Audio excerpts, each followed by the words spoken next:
Hello, I'm Don Hall. This is at Don Hall Works YouTube. And with Halloween right around the corner, I thought it'd be a good time to look at this video again of Jackie Bahnsen creating pinch pot jack-o'-lanterns. She does it in great detail and you can learn a lot from watching her. Hello, this is Jackie Bahnsen and we're here with Don Hall Works YouTube channel. Today we are going to do pinch pot pumpkins. So we're here at Hatch Workshop. We're in downtown Stockton, California. We're a makerspace and community center. We have wood, metal, and ceramic facilities, as well as fiber arts and a couple of other fun things. We have a membership model for access to the studio, and we also do classes in most of our facilities. And you can check us out at hatchworkshop.org or at hatch.workshop on Instagram. So to get started, we have a ½ pound of clay. This is stoneware, cone 6, and we're just going to start by working this into a ball. And it's going to start just like a pinch pot. We're going to put our thumb most of the way through and start to pinch out. We've got some cracking going on here we're going to address.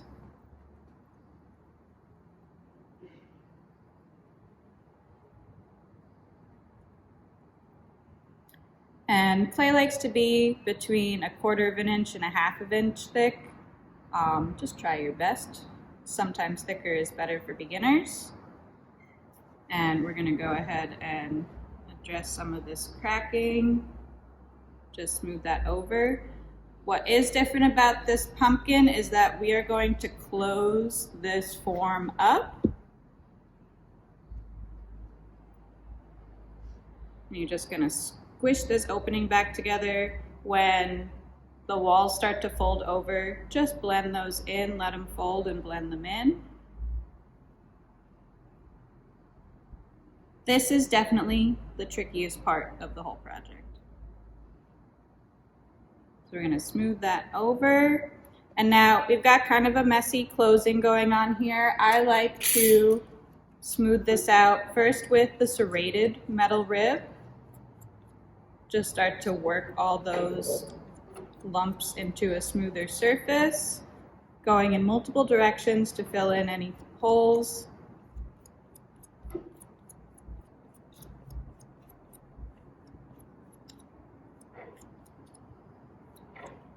Then we'll probably go in with the smooth rib, get some of that texture back out.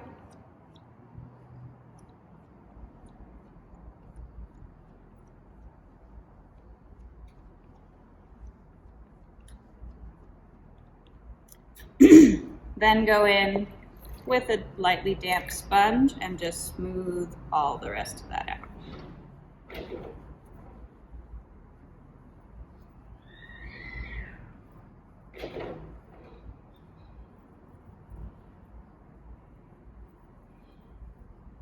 This can be tricky, it can take some time, but a little bit of patience goes a long way.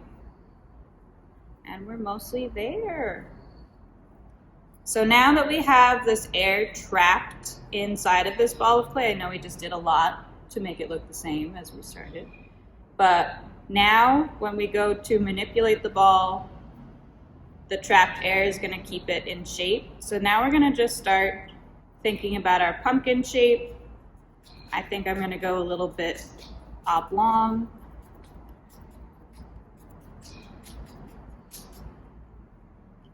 And then to get that bottom and top divot, I just take it and give it a little squeeze with my finger and thumb, kind of go around in that circle, smooth it out.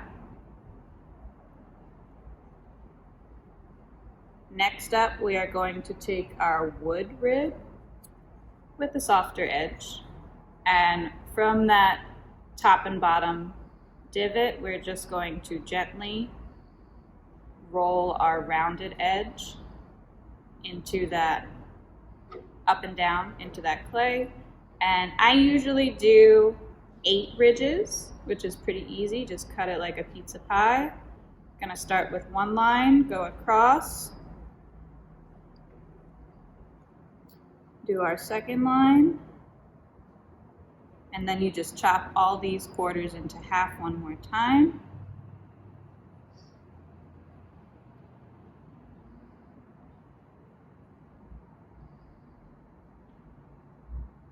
Doesn't have to be even. So here we've got the base for our pumpkin. Now we need to add a stem. So I think we're gonna do a straight stem on this one, a little angled cut and a little star. So I'm just gonna take a little piece of clay, maybe start with a fat coil, round out that one side. See how that's shaping up. Maybe give it a little diagonal cut.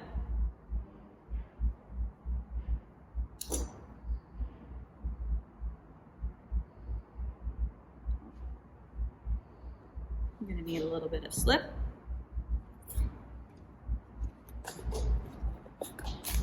And I go back and forth if I detail it before I attach it. I think I usually like to detail it after I attach it. So we're going to just score and slip.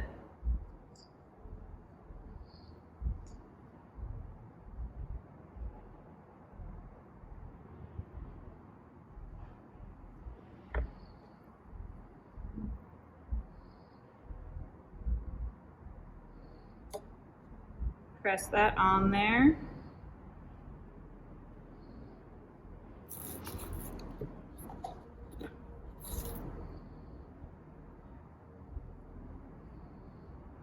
And then my favorite tool for detailing this is actually one that I made in college, but it is just a block of wood that I sanded down with different angles on the belt sander, and this is just a little clip of an old saw blade. So I like to, because pumpkin stems do kind of have a star formation, so I'm going to go ahead and put these angles in and then give it all of its lines. So I like to take my little squared edge and just put some of those corners in.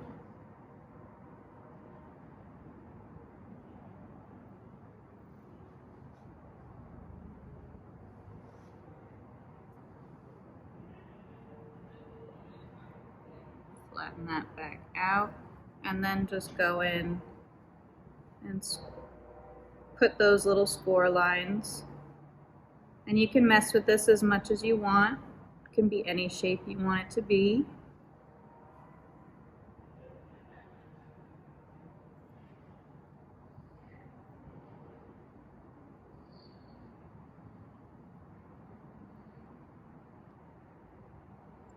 And then I take that same serrated saw blade and I just essentially stipple in many directions.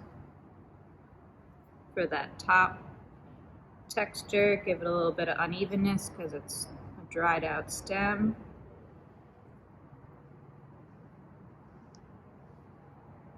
And then that is most of our pumpkin shape. I can just go in with a damp brush and clean that up.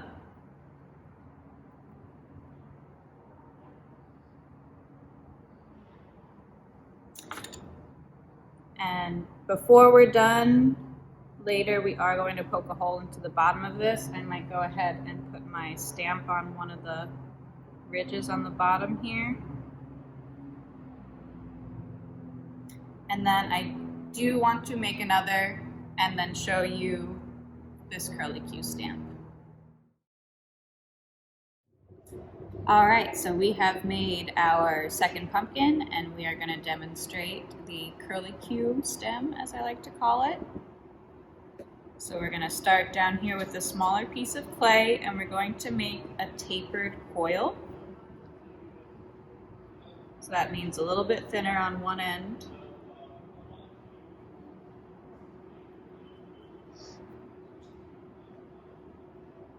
Round out that fatter end, make sure that it matches up well with your pumpkin size. I think we'll chop off just a little bit. Then we're going to score and slip.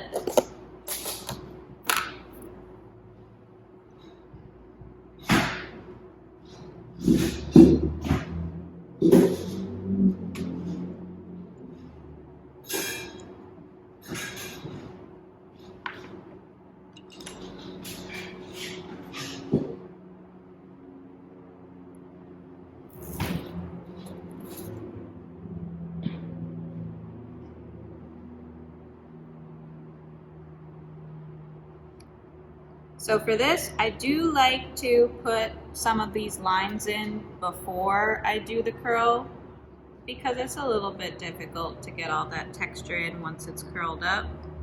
So while it's straight, I'm just gonna do some straight lines up with my serrated tool.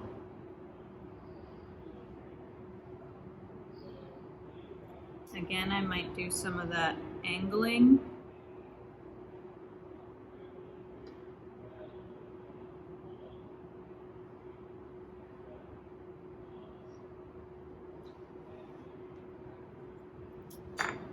And then I'm going to wet this coil just a little bit. And I like to I have this little wooden needle, and I like to just take that and start to gently roll this around.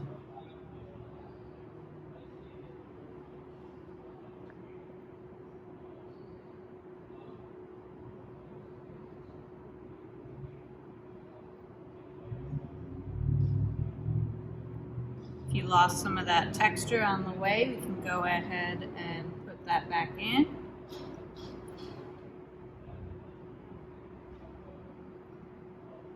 Doesn't have to be perfect, doesn't have to be textured if you don't want it to be either. Put some heavier lines in here.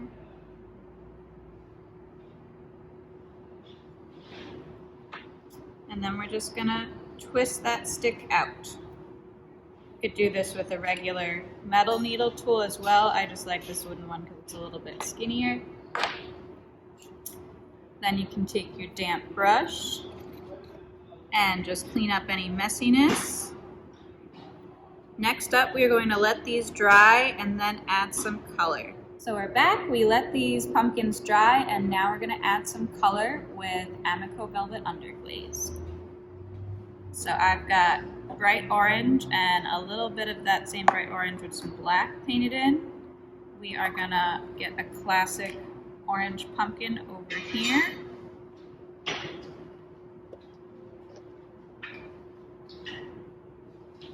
And you can do 1 layer, 2 layers, 3 layers, all up to you. In my class, we only have time for 1 layer, but they still come out nice and vibrant.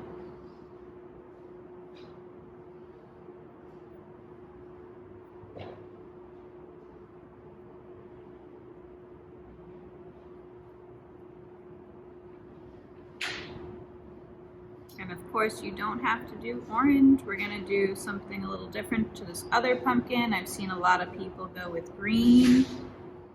Some good, fun, spooky colors.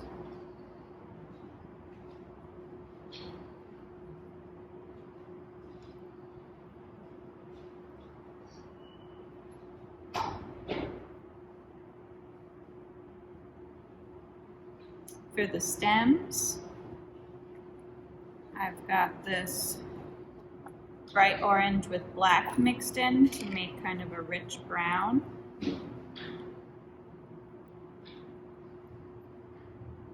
We're just gonna paint that in. This straight stem is super easy to paint.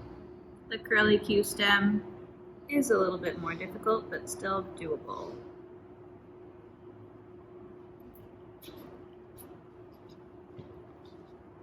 We're gonna switch over to this guy.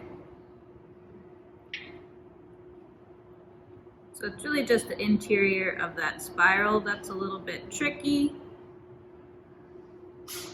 but just give it some time, you'll get it.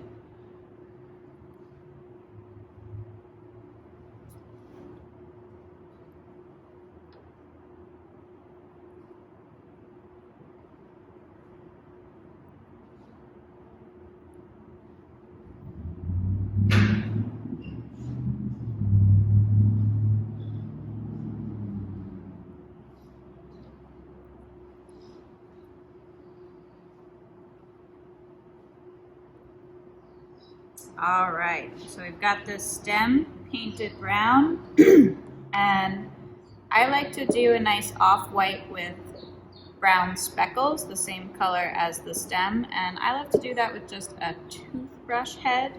We're gonna just get some of that underglaze onto there. I like to do the first few flicks back into the container because they can be a little bit heavy, and then just sprinkle away. Turn that guy around. You can go dense, you can go light, just do it on the top, do it all around, and I like to add it to the orange one too. Now we're going to let these guys dry, and we're going to add a jack-o'-lantern face to our orange one. All right, we're back. Our underglaze has dried. I did use a heat gun to quick dry this, but you can skip that and just give it more time if you don't have that. We're gonna go ahead and try to recreate this little pumpkin face. So I've got a little stylus tool and a very small loop tool. I'm gonna just go ahead and start to map out my little face. Now, you don't have to carve this in order to add a jack-o'-lantern face. If you want, you can just use underglaze, especially black on top of orange or white, and skip the carving, just do the face. Because these are so sculptural, I do like to add the carving. That's just me.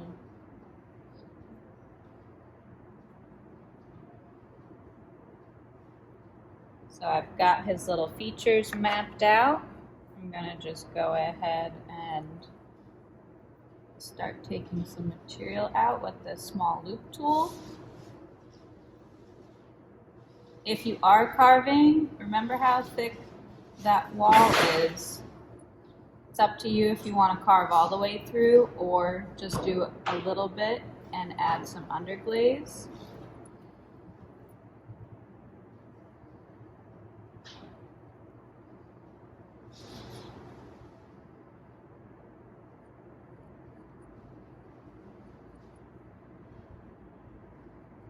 I do like to leave some texture of the tool, reminiscent of a real pumpkin carving.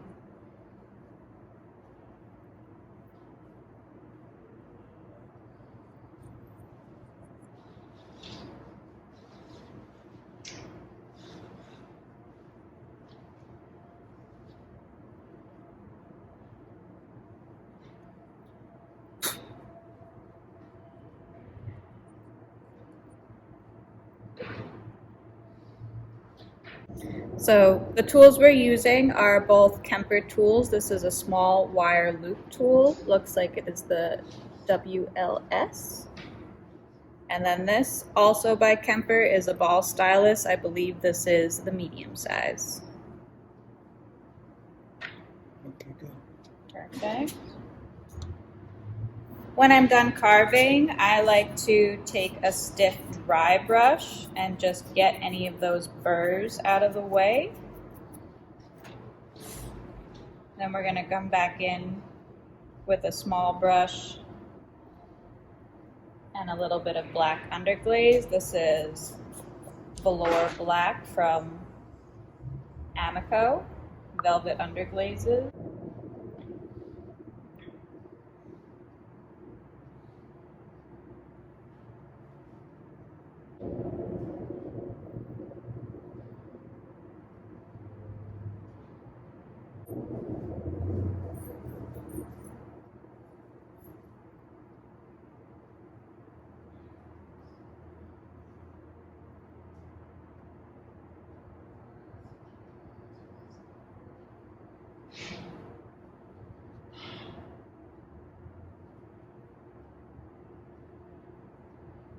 Just kind of dabbing that black in there.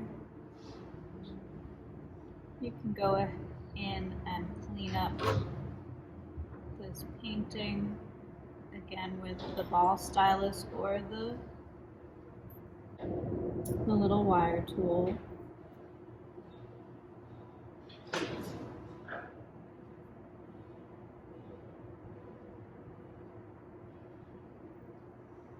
And there we have a little jack-o'-lantern face.